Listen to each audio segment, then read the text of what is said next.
the core thing that Star Wars is always reminding you to do is reject fear. That is lesson number one. It's fear leads to anger. Anger leads to hate. Hate leads to suffering. And we know this to be true. We know that it is a slippery slope. But we are currently in the throes of a social movement where fear, paranoia, and emotion are not held up as things to be wary of, but things to be praised. They are virtues in themselves.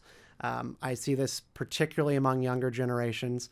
It is a political problem that your emotions are something that deserve to be vindicated at all times. The Jedi were this group of people who sort of embraced a too far version of Stoicism, that emotions are fully dangerous and they must be disregarded and held at arm's length at all times. And what that does is create an exoticism to having emotions and people who don't know how to healthily engage with their emotions. And Anakin Skywalker ends up being case number one for that. Like, he doesn't know how to manage emotions and it destroys him. Fear in the context of the prequel trilogy is definitely a commentary on the Bush years, the War on Terror. It's a valuable lesson. It's one that I remember conservative fans not liking because it was a criticism of George W. Bush at the time, but it's eternal. And I apply that in my book to areas that are much more reachable for readers, which is like, why are you afraid to let your kids go outside without supervision? Why are you afraid to send them to the park? Is it because you have let people on cable news convince you that there's a serial killer on every single corner and that you are a bad parent if you don't have your eyes on your kid? It's all based in fear.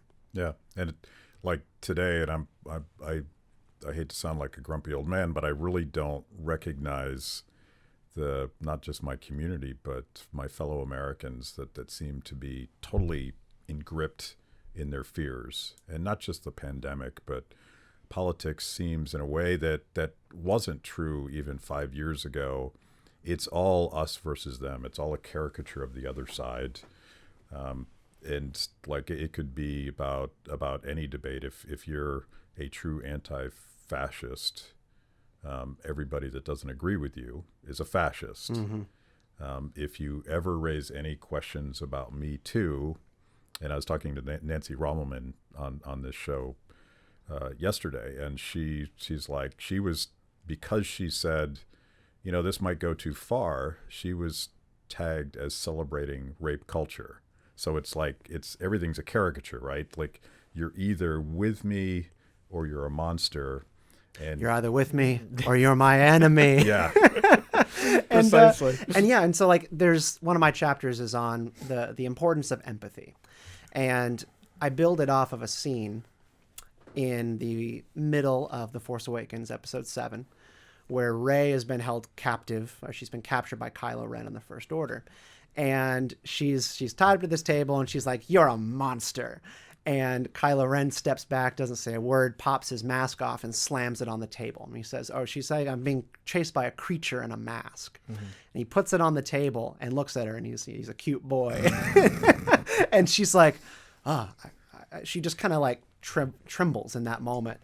And she's like, "I'm going to awkwardly make out with you." Yeah, 2 movies and there's from now. a lot of discourse about the subtones of that scene, which we could talk about another time. But